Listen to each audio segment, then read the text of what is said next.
Hello and welcome everybody. Welcome to Reimagining Black Masculinities, hosted by the Office of Diversity and Inclusion at the University of Maryland. We're gonna get started in about three minutes. Welcome, thank you for coming and joining us.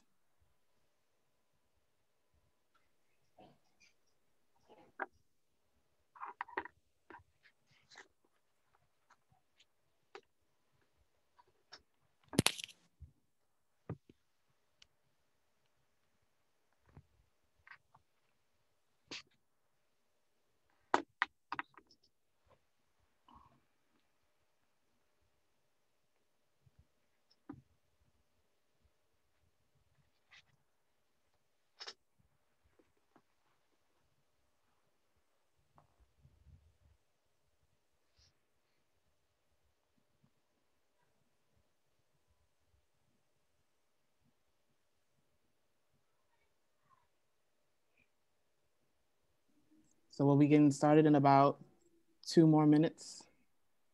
Just waiting for folks to enter.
All right, folks, let's get started.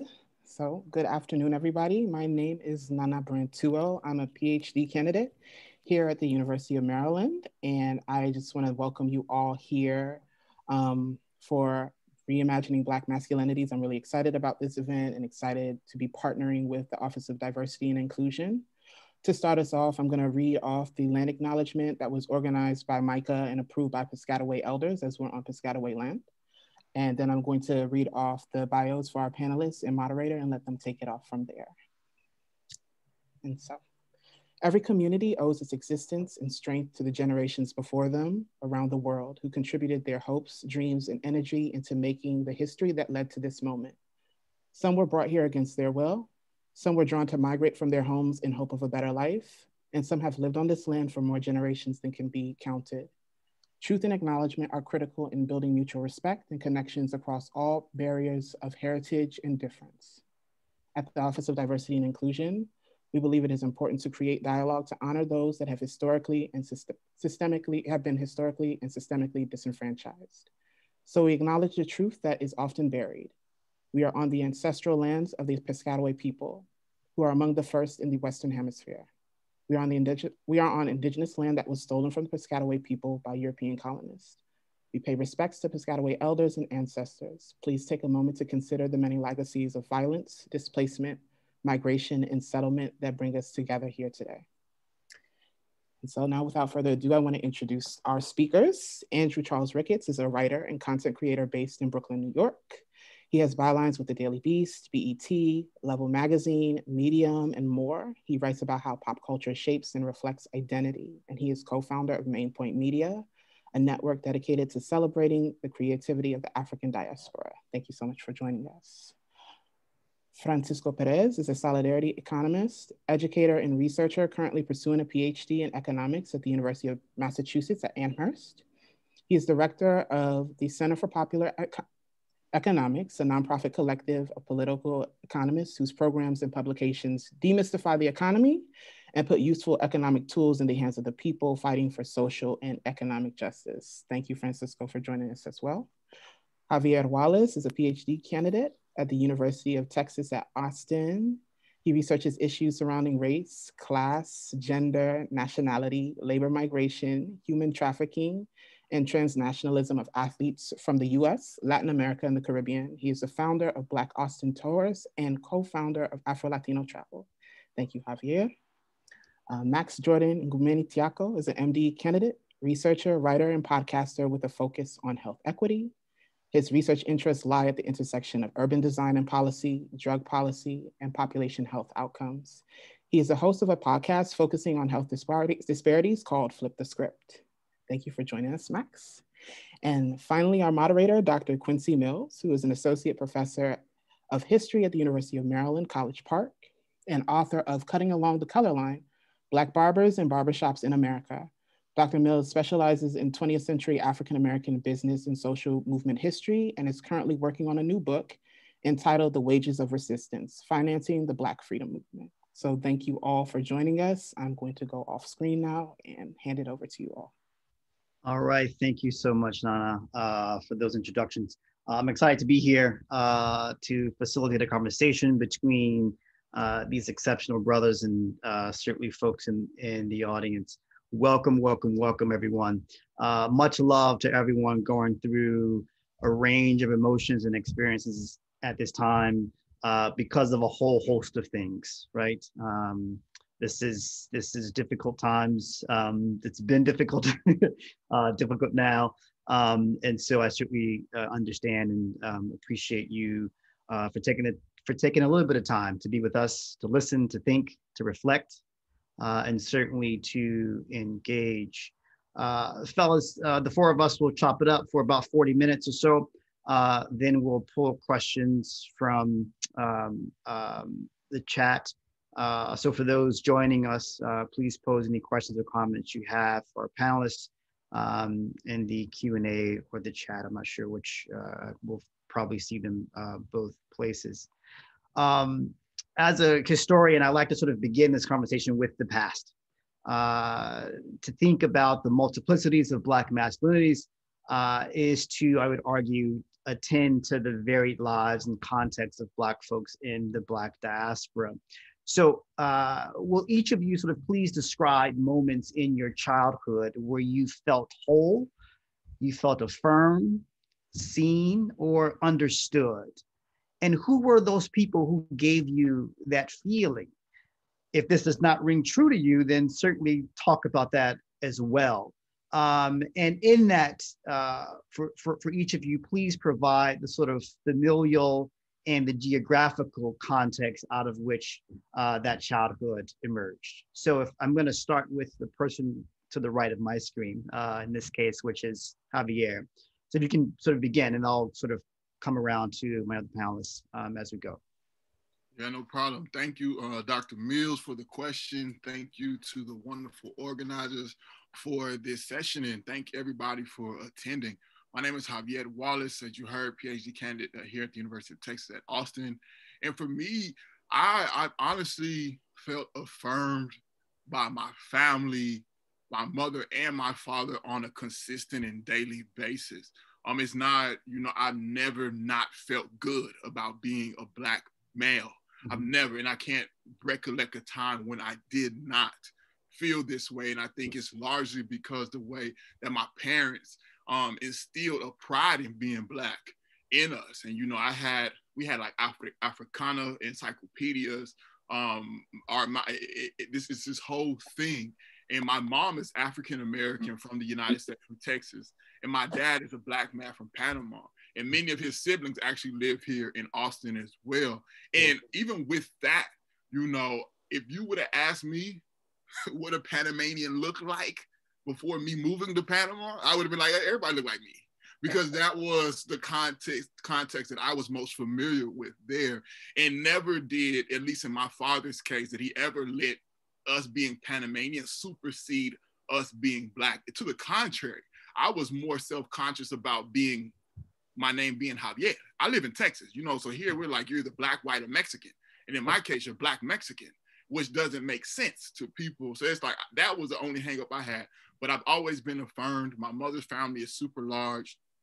Institutions like the church, the Black church, like we had, I mean, they supported everything that I ever wanted to do. So my family has been very supportive and very affirming in making sure I had positive self-identity in who I am, regardless of language use and regardless of nationality. Mm-hmm. Cool, appreciate that. Francisco, how about you? Yeah, also wanted to just thank all of you for being here. You know, thank Nana for organizing this, all of you in the audience. And similar to Javier, like, you know, I actually, as you posed the question, I was thinking, you know, my family was also very affirmative. We actually joked for a long time because my mom used to call me campeón growing up, which is the Spanish word for champion. And it's a word that I use with my son, also kind of as a joke. But, you know, I want him to have that positive self-image, that positive self-esteem. Part of that was, you know, not knowing any better. You know, I grew up in a Dominican community. We didn't realize that the rest of the world wasn't Dominican until I left for high school. And that's when all the racist crap started falling on you. And all of a sudden people were putting all kinds of ideas that, you know, I lived in this world. So I was aware of it from TV. I was aware of it from, you know, kind of, but we existed kind of in a bubble. And even within that, like, you know, I was always a nerdy kid. And one of the things I always try to tell people is my community supported that. If anything, like, you know, obviously, like, this is an anti-intellectual culture, so people made fun of me for being good at school and all that, but they wanted me to succeed. And if anything, you know, I remember very deeply in like middle school, you know, folks being like, you know, we ain't gonna make it, but you're gonna make it, right? And dealing with that ambiguity of like, well, how come like we can't all make it, but also feeling the love of like, yo, like, we're pushing for you. We will protect you, right? And little things like, we don't want you hanging out over here, or we don't want you hanging out with these people. Like, you know, so I feel like that, you know, at the time I didn't understand, but it felt later on very affirmative, being like, you're on this path. We want you to succeed, right? And we're willing to do as a collective, whatever it takes to keep you on that path. So I feel like, you know, all these stereotypes about, oh, acting Black and kids don't like, and it's like, nah, man, that wasn't my experience at all. If anything, I was very fortunate to be very affirmed by, you know, a group of middle schoolers who can be awful in other ways. Yeah, I had a similar experience in the sense that the cats on the corner, right? They would say, yo, Q, keep it up, keep pushing, Q. You read that book yet? Right? Like, they would always keep pushing me in ways that we don't talk enough about, right? And these are cats who were not in school, right? But they were like, yo, you got it, right? Keep on pushing. So that affirmation came from several places. How about you, Max?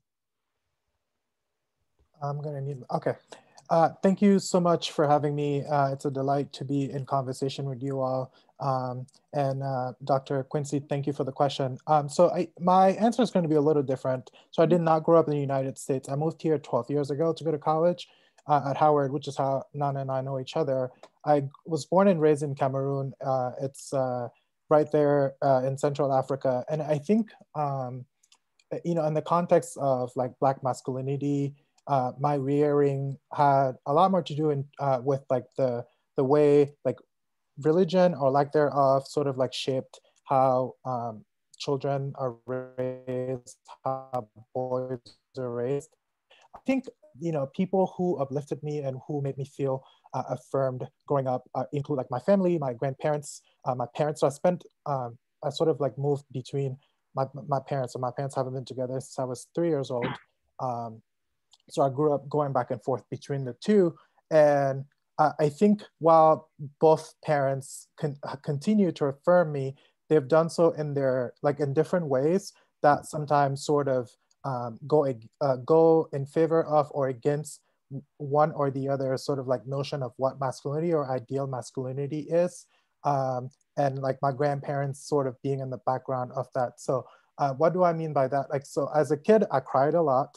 And I think many men probably can relate to this, but like my dad did not like that I cried. He always thought, you know, oh, boys don't cry. It was like, you know, it's like a pretty common phrase. And that was like a thing. And what are you crying for? I'm gonna give you something to really cry about, because I cried about every little thing, like even losing a piece of candy. And on the other hand, like my mom knew I cried a lot, and it was like a thing she expected. And and she like, oh, when something happened, she almost knew that like he's gonna cry soon, and she was sort of like prepared to like console me. So it's almost like there was some kind of balance between the two, although we didn't live in the same house. So when I was with my mom and something would happen, like I knew that I, you know, like it was like more okay to cry than like if I was around my dad or his siblings, for instance. And another interesting piece, you know, Cameroon, it's very patriarchal society. And funny enough, like I grew up like having, you know, having parents that are split. My dad like would have to cook for us if we spend time with him. We were two boys.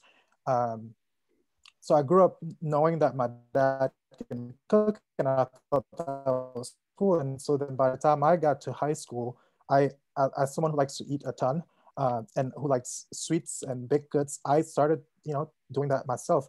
And surprisingly, my dad was like, "Men don't belong in the kitchen." And I was like, "What do you mean? I've seen you cook for us when we were little." And his response was, "I didn't have a choice." So I think just the way, you know, my parents portrayed support, and you know, as that may relate with their notion of like what is ideal masculinity like, really sort of shaped, you know, me as I am today. But I think overall I did feel affirmed, even though often would feel like a tension between like what I'm feeling at the moment, like wanting to bake cookies because I want to eat cookies, and my dad kicking me out of the kitchen, or like receiving a toy as a kid, which is kind of a symbol of violence, and having Jehovah Witnesses grandparents who say, well, I know that at your school over there, it's fine, like it's play, you know, with toy guns, but like over here, that's not okay. And those sort of like tensions between each individual person involved in my raising, and their own sort of perception of like, or notion of like, what is ideal boyhood or manhood like, were sort of overlaying the support and affirmations that I got as I grew up. Fantastic. Andrew? Yes, thank you, Nana and UMD and all our amazing moderators and guests for having me. I really appreciate it. You know, that's a great question about feeling whole throughout my childhood. I don't know if it's if I can pinpoint any one moment, but I would mirror what some of the other panelists said about having family members who constantly encouraged and who specifically encouraged my creativity. So I had my godmother, who is also my great aunt, always gave me the tools to be creative. So not only did she give me a deep and rich understanding of my history, of Black history in America, and of Jamaican history. I'm a native of Jamaica. I was born there, but raised in New York. She also made sure I had the tools just artistically to flourish and to experiment and to create. And on the note about sensitivities as a boy, I think artists, boy artists and people who will grow into typical men, cisgendered men, are always deterred from that kind of sensitivity and the kind of openness and vulnerability that it requires to create art. But my family never did deter me from that. They were always really encouraging. And I had teachers as well. I would say between my family life and the educational surroundings, I had a lot of ways to feel fulfilled and whole and affirmed. I think it was when I started to enter what was more of like adulthood, where that would become more complex and that became more fraught. So I was fortunate, and I think a lot of us here are incredibly fortunate that we were able to hold on to parts of ourselves that seemed real and seemed worthwhile at an early age. Yeah, you know what?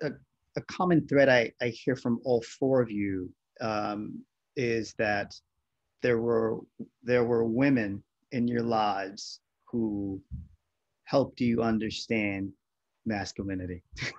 right? And I don't say that as a contradiction either.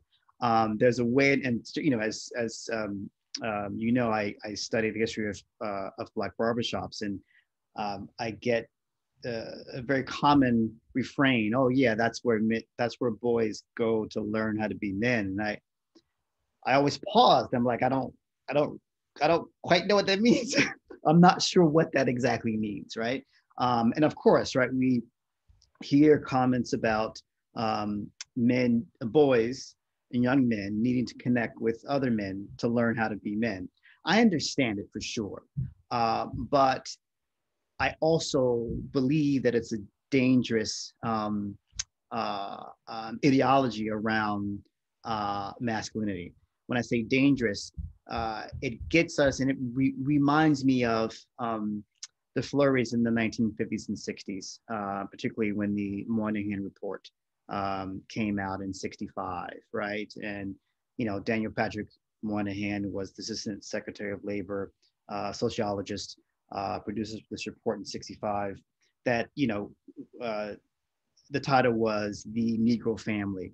And essentially, Moynihan sought to understand the breakdown of the Black family. And he said it was because of slavery, right? And it's because men are not working, and there are matrilineal households, right? And so essentially, those Black boy juveniles that are all screwed up is because of women-led households, right? And which of course is bonk and ridiculous, right? But I don't think we talk enough about the ways in which those women, right, have helped us learn how to become men. And so, Max, I like the way that you framed it. Some ways, in the sense that what I think I heard from all of you in some cases is that in many cases women teach boys how to be persons, and men teach boys how to be men. And I'm wondering if you all can sort of talk about that and sort of reconcile, you know, the sort of teachings and the learnings that you all have gained over the years from your mom, your grandma, your pop, your, you know, grandpop, your uncle, right? The cats on the block, that the connections between personhood and manhood. Let's go in reverse and start with Andrew. That's a great question. And I see a question in the chat about how there's this implicit gender binary talk about raising boys into men, right? And it kind of underscores one of the reasons why I wanted to be involved in this chat, and we can potentially queer a conversation like this, which is to say, I am a self-identified cisgendered man who was raised by women, right? And so I was raised, and I'm a person. So clearly, I took from society what it designated masculinity to be, but also I had this aggregate idea of my aunties and my mother and my grandmother about what the masculinity that they knew like, and what they wanted to pass on. And I want to first specify that they did bring me into a kind of personhood, but I would say that women do raise to be men in a very typical way. Women obviously hold on to patriarchy of strength that are meant to, I think, in the best of terms, help you to survive a world that sees a gender binary. But I do believe that to your question, my personhood was developed, and it was made to adopt masculinity, femininity in these traditional ways, but also fluidity. And I saw fluidity in and around my community in the art that I saw and took in. So I think that's the challenge, right? Like trying to figure out, you know, how do we raise decent and respectful people without burying or suppressing these ideas of a sexualized self. Like I think we all should and do have a sexualized self and have a gendered self. I don't want to subtract that from myself, but I want to understand how to make it inclusive, how to reshape it, how to queer it and make it complex and address who I really am and the work that comes through those lessons. So yeah, I mean, I think my mom and my aunts, they never were super hard on me crying, or they never said, boys, don't do this or do that. Those weren't explicit messages that I got, but the ways in which they interacted with men and men in my family, and the ways in which they interacted with women certainly informed what I learned, and at times reinforced a gender binary. I think they just gave me enough tools to be a discerning and respectful and analytical person. So I came to then question more parts of gender, sexuality, and identity as I grew up. Yeah, solid. Max? Yeah, I'd say, as Andrew said, women and men alike can sort of inculcate in boys notions of similar notions of manhood or boyhood. I think, for instance, like growing up, when I spent a lot of time on my dad's side of my family, a lot of my aunts were present, and I think they upheld similar notions of like, what are you supposed to do or not do, or how you're supposed to comport yourself as a boy. Don't cry so much, or why, those kinds of things. But I think there is something unique about how I can't speak for every mother, but like, I think, I don't know, moms, maybe my mom at least did, sort of had that instinct of just holding me, right? Like, and like, it's okay, like, like when I wasn't okay as a kid, like if I was crying over something, I knew that my mom would hold me, and then I could just like cry. Whereas I don't necessarily know that, like my dad wouldn't do that, right? But like, I mean, I think on TV now we see more and more images of like, fathers sort of like, like acknowledging their son's feelings and those kinds of things. And then the other thing I'd say is, so my mom's older sister was really close to her, and some of my mom's friends were very affectionate towards me, and sort of like gave me like an affectionate nickname, those kinds and I think that all that shaped how, both how they reacted to me being vulnerable, shaped how I guess like may or may not express vulnerability today. And interestingly, that's I think a lot of like notions of masculinity are learned at school, right? Like how do the other boys carry themselves?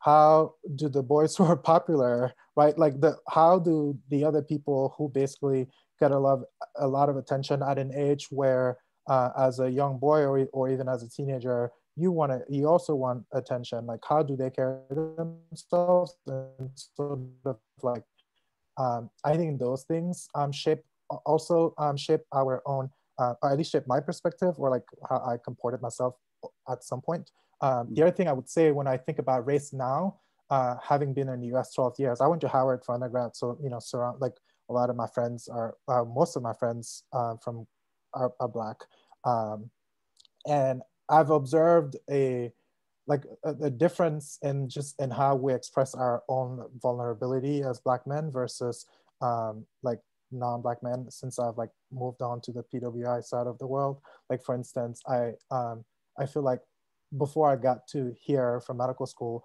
rarely did I ever utter the words like "I love you" to like my male friends. I like wasn't a thing. Even in how we we dap each other up like brothers, but like we didn't give each other like full hugs the way I would hug my female friends, right? And I feel like I've grown in my sort of like own vulnerability and comfort, with like, I don't know, with being a man, and like being like being friends with other men without, I don't know, without the sort of like pressure or societal expectations of performative masculinity. I don't know, like since I've been in this space and witnessing how other, I guess how like, I don't know, non-Black men comport themselves. Literally my first week of med school, I was like, these men are so free. Is this what it's like to be white? Like, because of how they behave, right? So I think there's an element of, I don't know, social network, like propagation of notions of manhood that we sort of also pick up at school at different stages. Yeah. Francisco?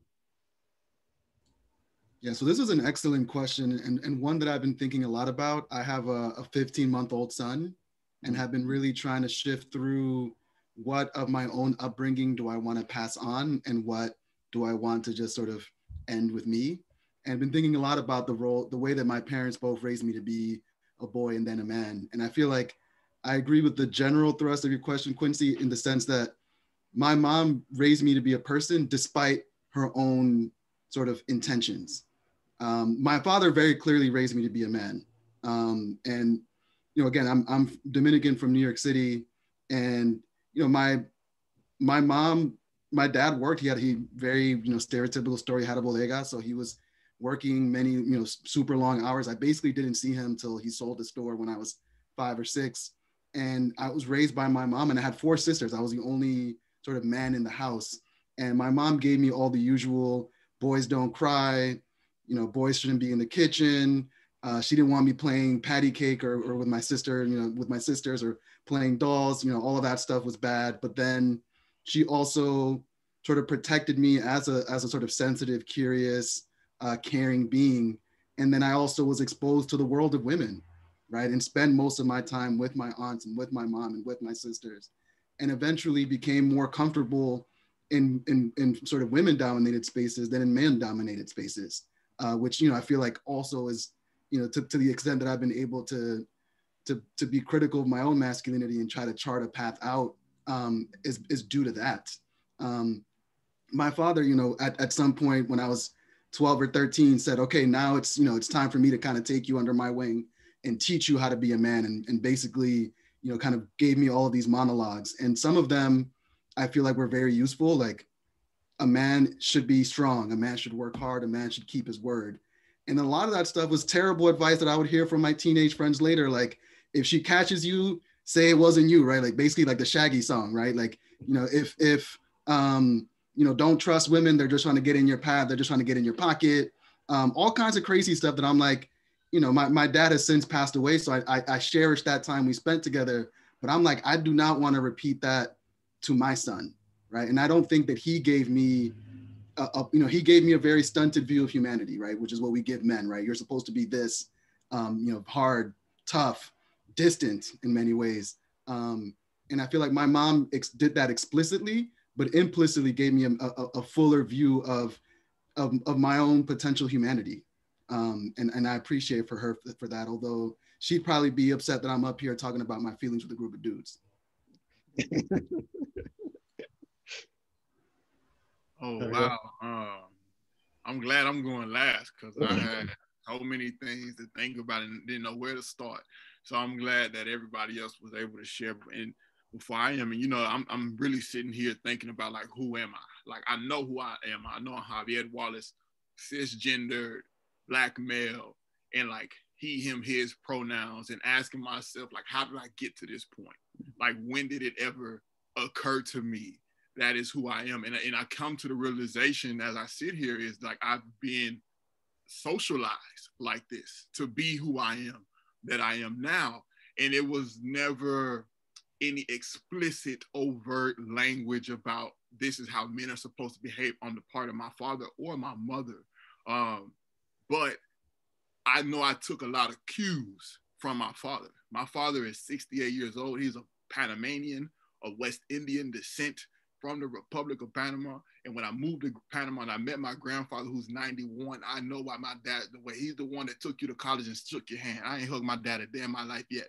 You know, shook your hand, said, you better do what you got to do. My dad's been a Marine for over 30 years. You know, so it was, for us, it was, you know, he showed us how to be cool. But like what I take from him is you have a house, you do what you have to do, you take care of the house, you take care of everything you need, you take care of the family, you know. And I take those cues, and I understand where it comes from. And then also I know that I've been, and always when people ask me about myself, I think I have to share. I'm a big black man. I'm 6'4". I used to be almost 300 pounds. I play football. So, you know, I didn't have a choice in many instances, but to be big and masculine. I didn't have a choice because, you know, boy, you too big for that. Like, you too big to be soft. Like, when you finna come play football? And I did. I played football. I was a good football player. You know, and like I see the comment, like there's almost no such thing as a gentle giant without being criminalized and demonized for being a gentle giant. You know, like it for me in high school, you know, you have to be on the big guys like us. You know, you got little dudes really running and jumping on your back, like frogging you, hitting you. Boy, you too big to let that hurt you. I'm like, bro, let me hit you. And see how that feels, you know? Yeah. So I think that played a large part into how I have to socialize myself, regardless of what my parents were telling me. It's how I was managing and walking in the world as a big black person. And I think, and my mother, what helped me with that, she always used to talk to us about these things, what she called the strikes. She said, you got 2 strikes against you, 1 because you're black and 2 because you're a male. You only need 1 more thing to do and you out. Mm-hmm. So like, I've always known that too.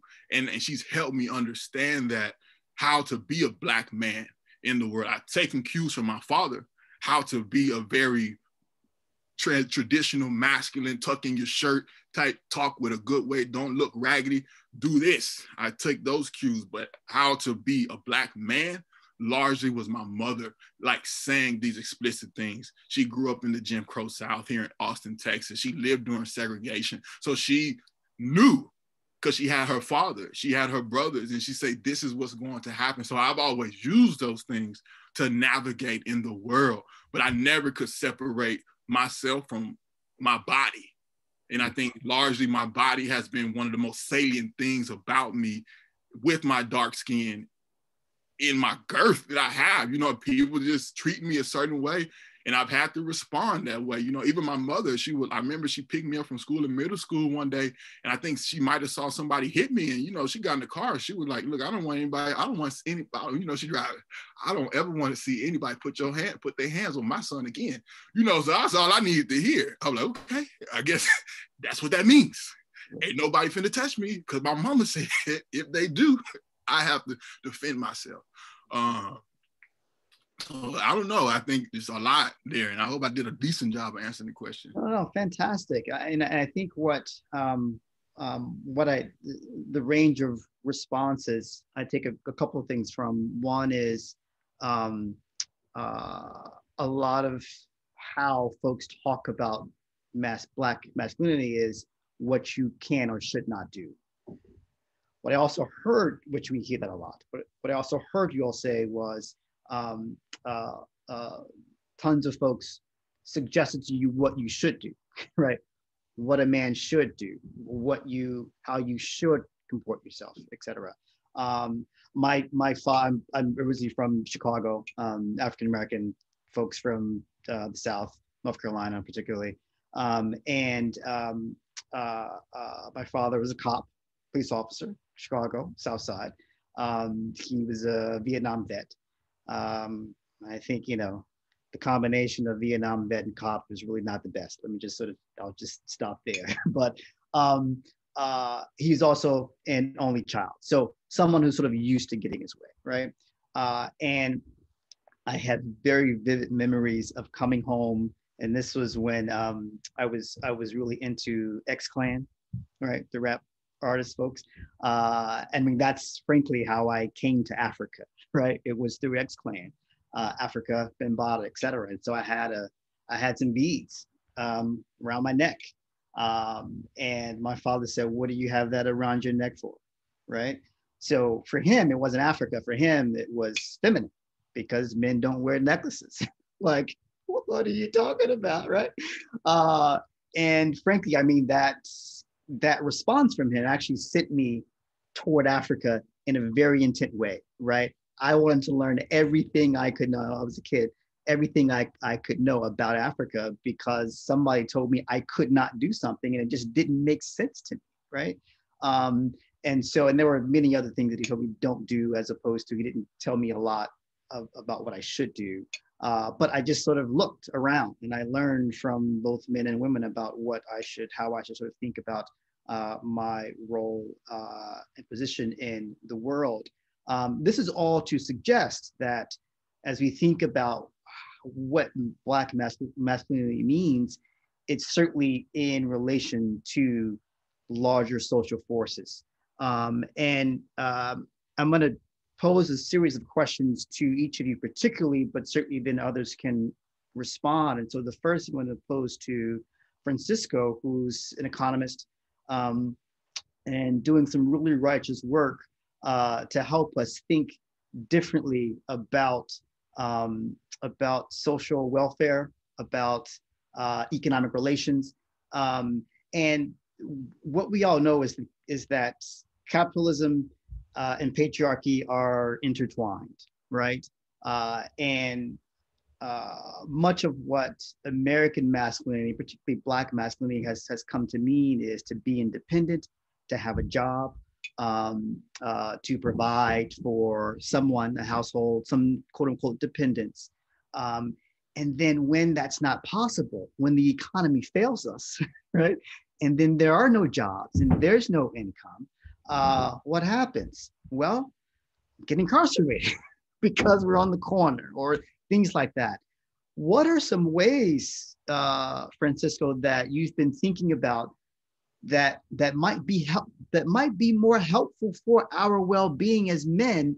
What are some ways that we can think about the economy differently? What different kinds of economic relations can we have that might actually be better for us as individuals, right? As individual Black men, right? In terms of connection between masculinity and labor. You've been doing a lot of this work, particularly around a solidarity economy. So if you can just talk a bit about that, and then others can sort of chime in too. But Francisco, if you can start us off. Yeah, no, thank you so much for this question. I feel like the biggest thing is to really value care work, right? And to value the work of taking care of each other, taking care of our kids, taking care, so it's the cooking, the cleaning, all of that, which right now is currently completely usually unpaid. And when people do it for money, it's very poorly paid. And it's not seen as men's work, right? It's seen as women's work, which makes it devalorized.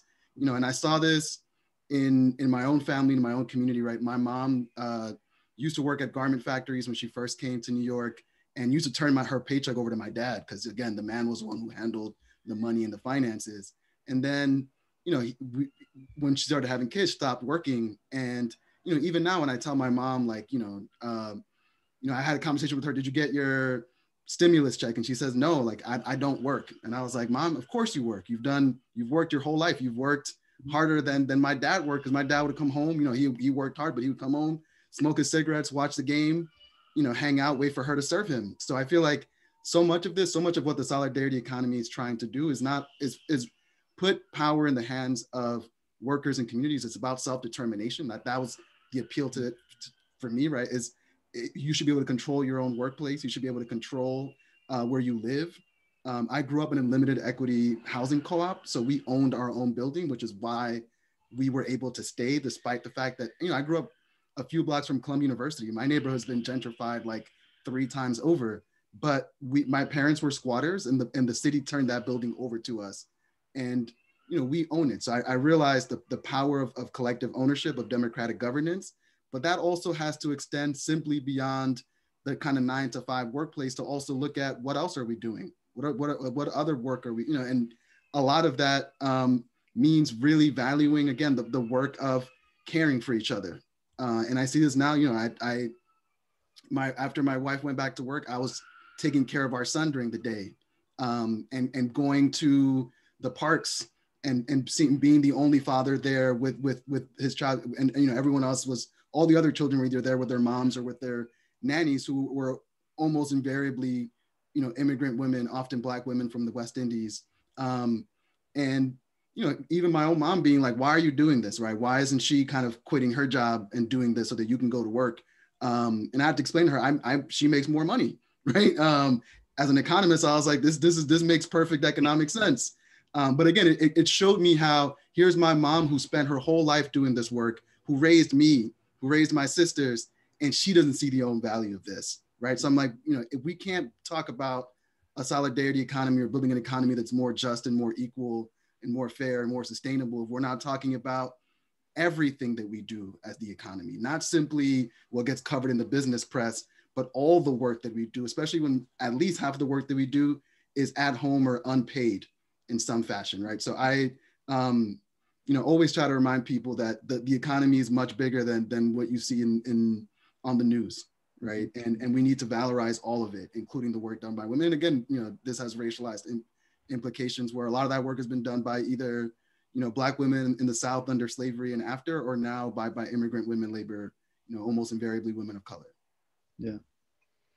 Anyone else want to speak to that?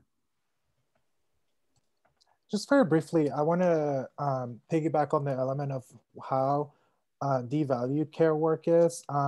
This is a conversation that's going on in medicine. I don't know that the people who are leading, I've been thinking about care work in that sense, but I don't know that necessarily care work itself has come to the center of the conversation. But when you look at how specialties are remunerated, so like pediatrics, which is a specialty that requires more care work, and emotional labor, then other specialty pediatricians do earn the least amount of money, generally compared to like all other physicians, right? You have to sort of like do a lot of care work for your pediatric patient, but also emotional labor with regards to making sure like, their parents are comfortable with you being their pediatrician. And even among sort of, the surgical specialties, obstetrics and gynecology is the least remunerated surgical specialty, where a lot of OBGYN involves care work in ways that other forms of surgery do not, right? Like if you're, before you perform a cesarean section, you've done a lot of care work in caring for the laboring patient, and even when you look at reimbursement rates of like very specific procedures, on the basis of sex. So like for instance, a vaginal biopsy is reimbursed at a much lower rate than a penile biopsy, but theoretically, like they both require the same amount of labor, but basically in our healthcare system, there are different sort of like structures, visible or invisible, in place that devalue care work or work that is perceived to be gendered. Yeah. Andrew, please help us understand what was going on with Wheezy in the days running up to the presidential election. I mean, it almost sort of, seemed like it was like, Wheezy, Ice Cube, like they just had a meeting and said, let's go support Trump. And certainly, unlike most other presidential elections, that it's probably the first time that I saw what seemed to be a major discussion about a high percentage of Black men supporting the Republican Party. Certainly this is different because it wasn't just about the Republican Party, it was about supporting Trump, which I take to be actually different from the Republican Party. But Wheezy, I wasn't so much, I don't think too much about Wheezy. Yet Ice Cube did surprise me, right? If you can sort of help us think through what this was all about with rappers, particularly rappers, sure, and obviously folks who have money, right? Right. Coming out and sort of taking a sort of economic interest. Yeah, I mean, that's the devil's bargain we're talking about when we mentioned capitalism and capitalist patriarchy, right? So I think the reason why Lil Wayne in particular voiced support for Trump is because he immediately wanted to be pardoned for a federal gun charge that he'd been convicted for in a Miami airport. Basically, he was carrying an unlicensed firearm into a private jet and trying to travel, and someone tipped off the federal authorities to his presence, which is another question entirely. Like, who tipped that person off? Why? What is it so important about setting an example with Lil Wayne and incarcerating him? And we obviously know that the carceral state has constant and inimitable effects on Black men in particular, and on Black women and Black trans folks in particular. So I think what Lil Wayne was doing what we all do on some level, from the macro to the micro, right? Which is, we trade some aspect of ourselves and our Black identity, which can be like Javier said earlier, it can be a mark against you, it can be a blemish or a strike.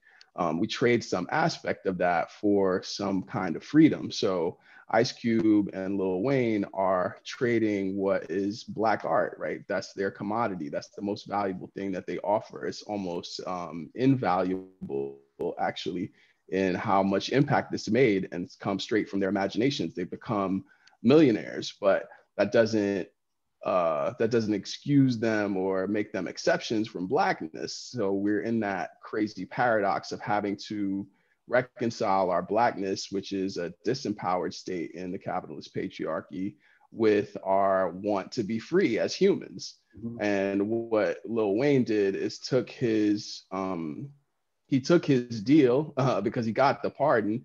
He took his deal knowing that it would affect and empower him. And I think that kind of individualist choice is both understandable and violent. So it becomes this, it's this very binary choice that we have, whether we can continuously and constantly value and affirm ourselves, and continuously and constantly value and affirm others.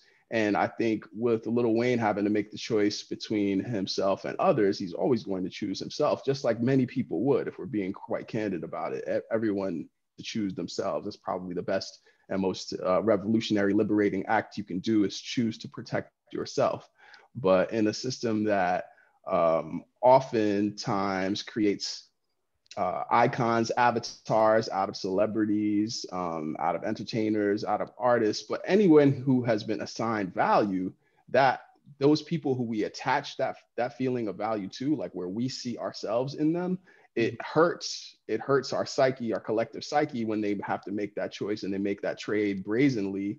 And it also hurts like the freedom struggle, the resistance against that particular system that made us have to make that choice. It's kind of like a very, like a chipped away feeling when someone does that. But I think specifically when you talk about, or when you ask about Black men shifting over to Republicanism or Trumpism or whatever it is, it's that Black men have to do a lot more soul searching about what bargaining we are willing to do and how much masculinity is really worth to us versus how much it damages us or how much it holds us back. And I think because current ideas of masculine power are overvalued, they're overestimated in terms of what they can deliver us back.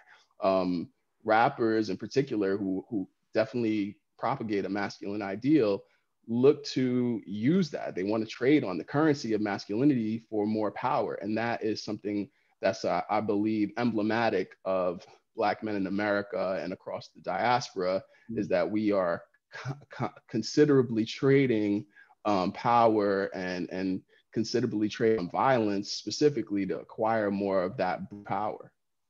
Yeah.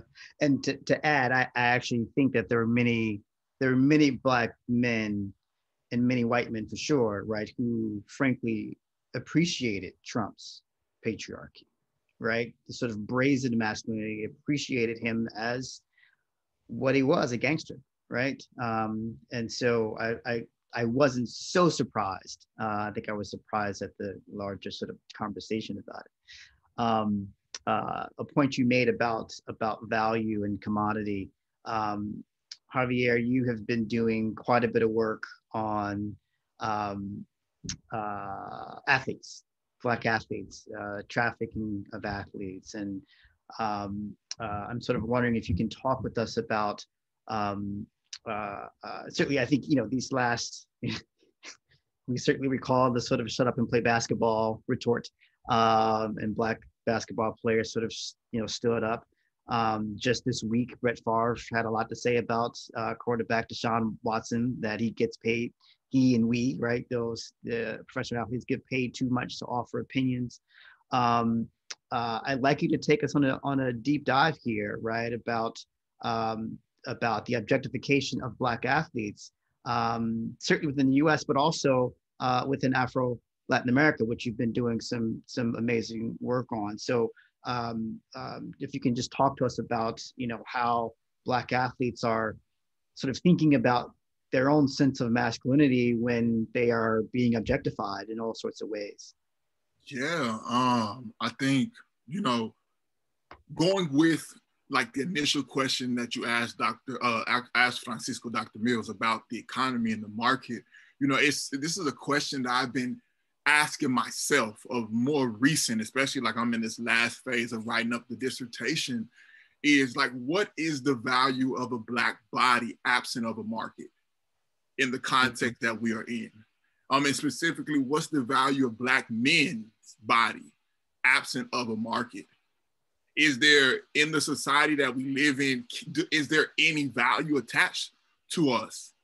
And I think, I think sport in particular is one of the best visuals that we can see of what the value of Black, I argue, what the value or lack thereof, the value of Black males in our Western society. Because we are the most visual, prominent people in these spaces. But, we're in this paradox. Everybody loves us when we're running, when we're jumping on a court or a field. But when we're running, when we're jumping, when we're doing anything outside of the boundaries of the court or the field that society has given to us, we are hated. And they literally want to get rid of us. And I see the connections the same between the United States and Latin America and Black youth is in this pursuit of freedom. And freedom is attached to the market, is attached to the economy. You have to have money.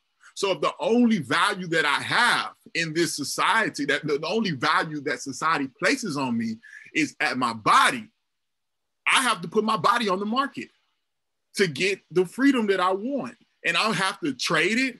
I have to do whatever I can, exchange it to get the freedom. And then, our attempts at freedom. And I think that's what that's how trafficking happens with basketball, with Black males in Latin America and like the United States, is my society doesn't value me outside of this space.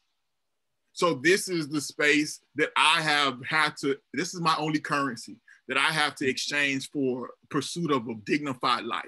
And I'm willing to do it. Now, there's actors and there's systems that are invested in me not being successful, that I have to contend with, that white males don't contend with. So that makes life for me so much more difficult and dangerous and treacherous, and makes me be more vulnerable to being exploited. So I think that's the way I really think of it. In athletes, when we do get to a level of prominence, because people love us so much for what we can do, what we have exchanged with the talents of our body, the hours that we put in, not the years of enslavement that we were forced to do, but the literal hours that we put in of making our bodies perform at an optimal level to entertain everybody. But the moment that we start to display any type of intellectual being capacity, we're told to shut up and dribble. Shut up and throw. Shut up and jump. Shut up and do that. And I think that's what we contend with, Black males in trafficking. And like the last thing I'll say with trafficking with non-citizen Black males coming into the United States, a non-citizen Black male like myself entering to the United, that looks like me and everybody here, we not only have to contend with what it means to be a Black African-American male in this space, but now doing that with the complexity of not having a migratory status that's stable. And so people are like, well, Black people don't look like the undocumented immigrant typically. But that doesn't make you safe from being targeted and profiled for being Black. So now you really have a problem when everybody assumes you to be African American, and that assumption comes with status, with citizenship. That assumption comes with that. But when that is not the truth, your being is really placed back on the market.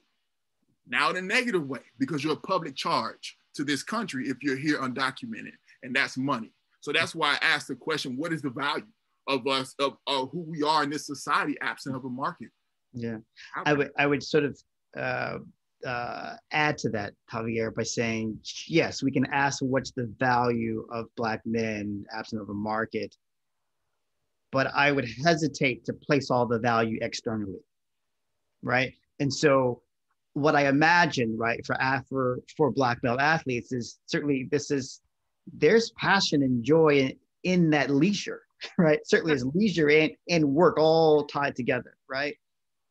Those brothers love what they do.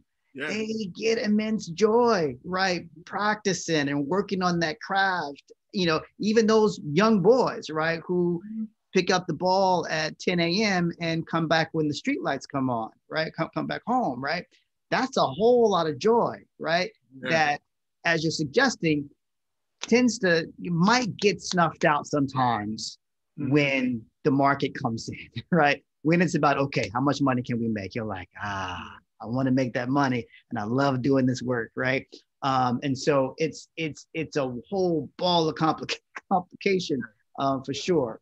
Can I speak to that? In my work, I talk about the market a lot, but I do push back against the tropes of reducing Black male athletes to slaves, because that often happens when we talk about Black males. It's like we always are in the slave economy. I think it's something we have to contend with, because I think it's actual, but I love to talk about we play sports because we want to. And the problem is not us liking our body and training our body to do things that we want to do. The problem is when this is one of the only limited ways that we have to be able to have a dignified life in society, is thinking I only can use my body as the only currency to make that life. But in my work, if you read it, you'll see that I'm these young people are doing this because they like it. They train, they get up at 4 o'clock in the morning because they love it. Because I didn't love it. I played football in a high level. I didn't like getting up at 5 o'clock in the morning, but I did it because I wanted to do some things. So so thank you for making me bring that into it, because I think that's a large part of what I do. We're running short on time. I want to get into some chat, but I want to recognize Andrew, then I have a question for Max, and then we'll bring in some questions from the chat. Andrew, go ahead. Yeah, I just wanted to quickly talk about Javier's final point there, which I think is important. It's significant, and I think youth activists and writers are taking on this legacy. Play, pleasure, and the erotic mean for our individual bodies, and how we can reclaim those territories. We can reclaim those psychological territories of play, right? Like, so we each talked about, Javier about athletes, and me about rappers, right? Because those are these iconic Black male figures that everyone sort of points to or looks at. And they also are afforded extreme monetary value for play and for pleasure. But play, pleasure, and the erotic, and one, they don't have to be commercial, and two, they don't need to be sexual. So the erotic by definition is not sexual. It is about anything that pleases the senses. And I think if we as individuals can learn how to reclaim the erotic, reclaim our sense of pleasure, our responsibility to ourselves to care for ourselves, and then extend that care to others, we start to break that tie between commercial value and our individual gratification. Thinking about the body, Max, my grandfather died of prostate cancer several years ago. And my father told me this story, told me some details that my grandfather knew that he had prostate cancer for 5 years. My father and my grandmother didn't know until 3 days before the brother died. My father says that it was because he thought that my grandfather, had he had his prostate removed, he would have had erectile dysfunction. ED, and so he didn't want to touch that, right? And so he just sort of struggled through and didn't tell anybody, which is a typical among many Black men, right? They feel like I'm gonna handle it, whatever it is. And certainly as we think about mental health, right? As you were alluding to earlier, there are many Black men who are taught to tough it out, right? Thankfully, right, there are some wonderful initiatives and programs that are happening. In my work in barbershops, I've noticed that there are many folks who have gone into barbershops, right, to address some of these health disparities and think broadly about health equities. Can you talk particularly about your work and the ways in which there are, ways in which I guess men should begin to think differently about help, right? About getting help and about certainly tending more to our bodies in a very healthy way, as opposed to, the sort of typical masculine way of, I'm going to tough it out and it's going to be all right. Unmute yourself, Max. I'm sorry about that. First of all, I want to say I'm sorry to hear about your grandfather's story. That is really tragic. I think this is a masculinity issue across races. You've probably seen many of the studies that show how much being married extends a man's life, but it doesn't necessarily do the same for a woman's life. And that has a lot to do with basically the fact that having a partner who will help you stay on top of your health really contributes to men's uptake of healthy behavior and preventive screenings and those kinds of things. And so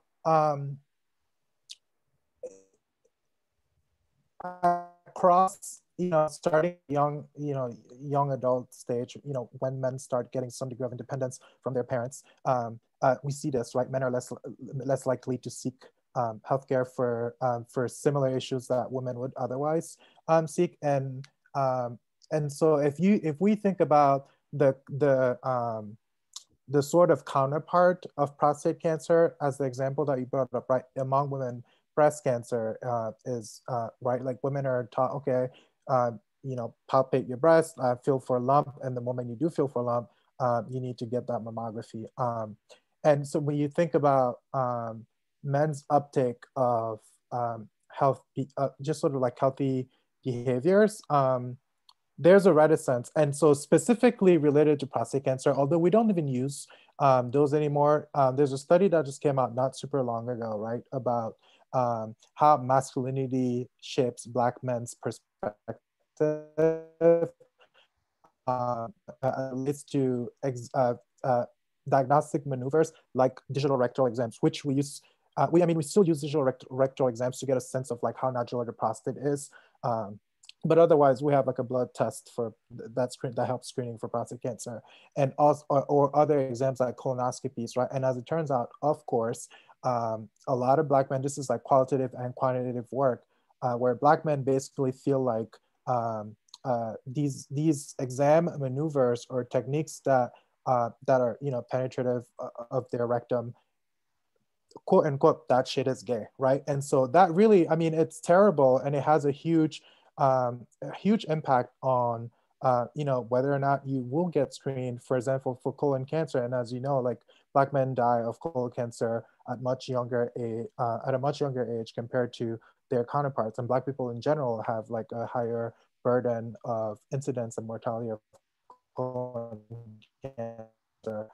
So I think there is something to be said about caring for oneself that perhaps isn't as much inculcated because of the sort of greater burden of like caring for everybody else or caring for others or being the provider, right? The notion of like, you have to be the provider, you have to provide for others, which is part of the general expectation of like your performance of masculinity can sometimes sort of like shape one's sort of outlook on like well, how much are you caring for yourself? How much are you providing for yourself? And so to sort of spin on what I think, was it Andrew who said it, that choosing yourself sometimes is, you know, one of the more revolutionary things that you can do.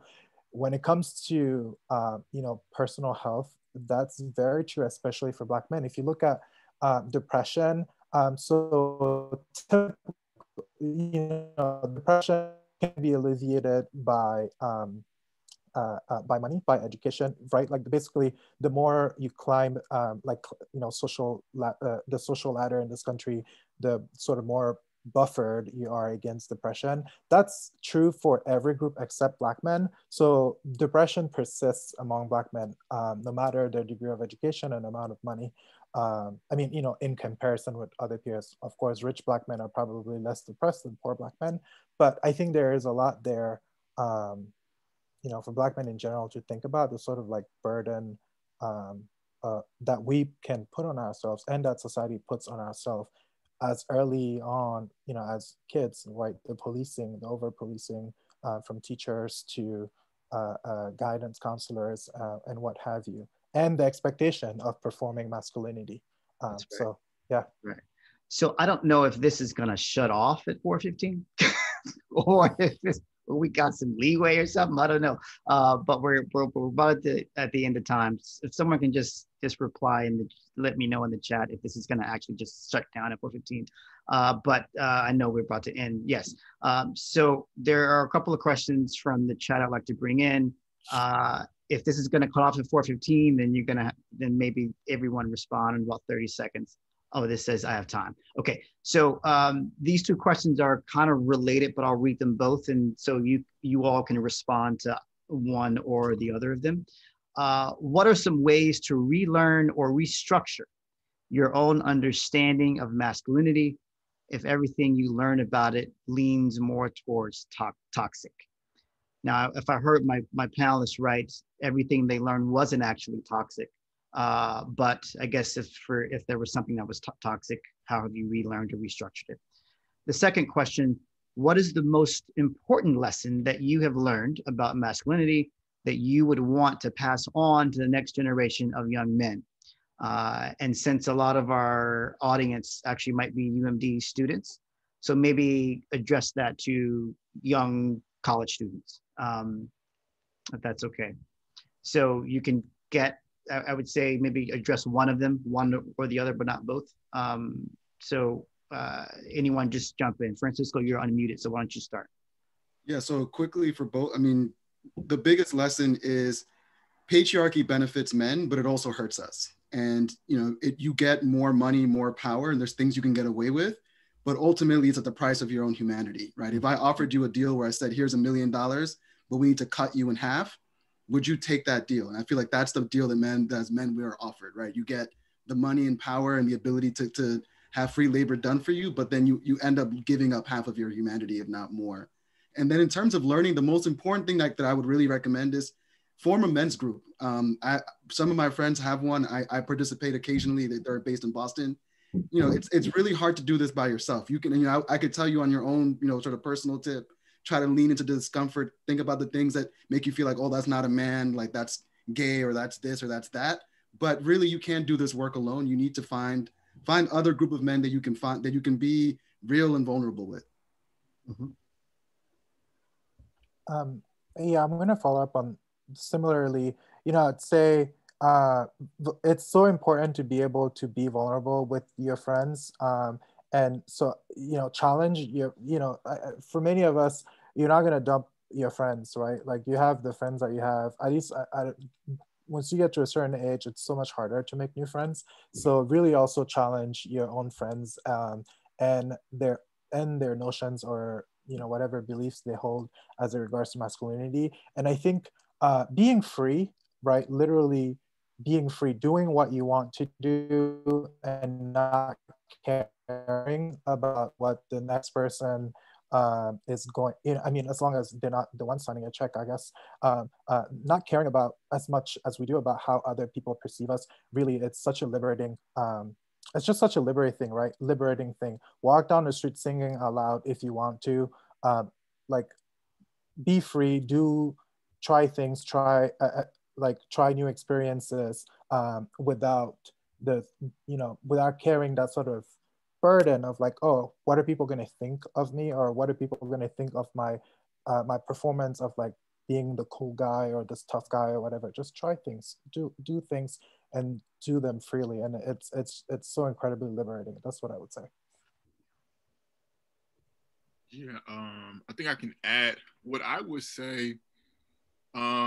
It's been so empowering for me since I've been at the University of Texas, Austin, working with our Heman Sweat Center for Black Males. And kind of leaning on what Max said is this idea of us doing these things together. And that's one tagline that we often tell the young Black males on campus is you're not in this alone. And you can come into this space.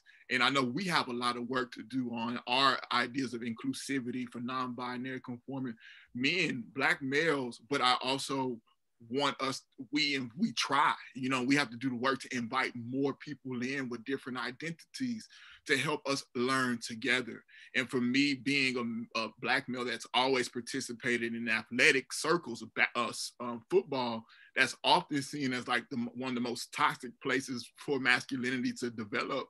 For me, it has been some of the most empowering spaces I've been in, being in community with other young men who had very similar experiences to mine, and us working through these things together. So I'm huge on collectivism. I think it's so important if there's any young undergraduates on the call, or if you're not in school, finding ways to connect and be community, because you'll never know what you can learn from somebody else by just having a conversation, and often making yourself vulnerable, because what you say might be the catalyst to let somebody else share something that they've been wanting to say as well. So that's what I would add.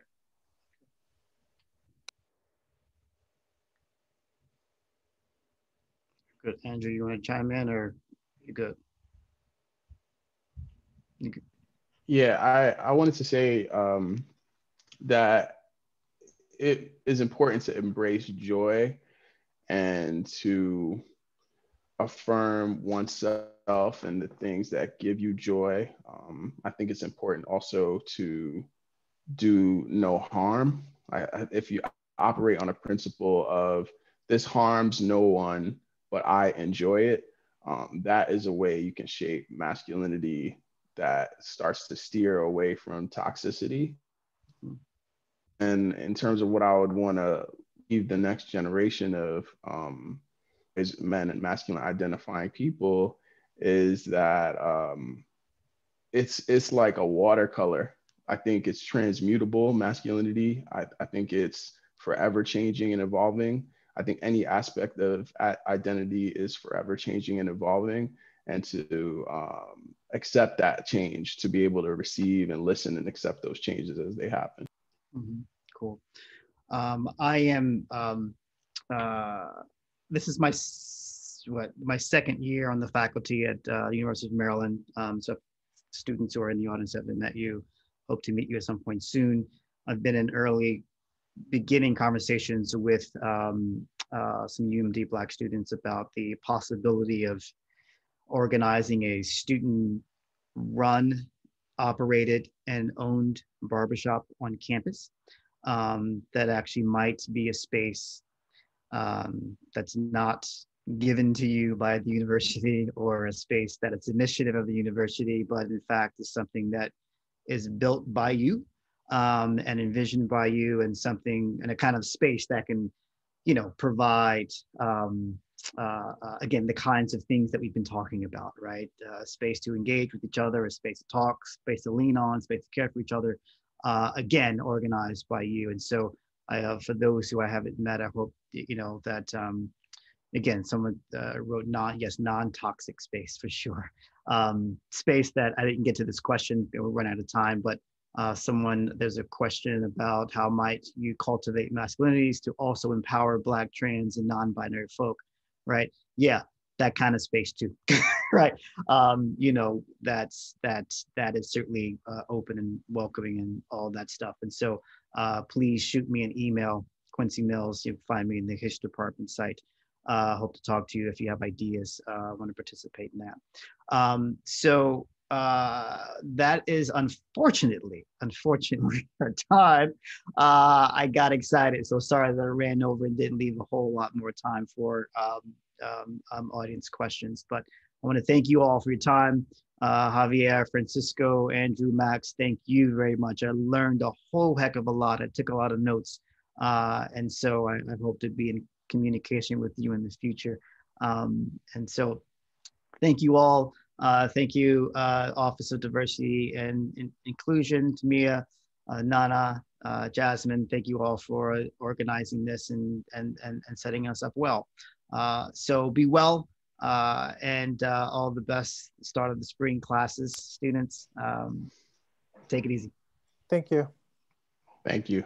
Thank you all so much. Thank you. Thank you, Nana.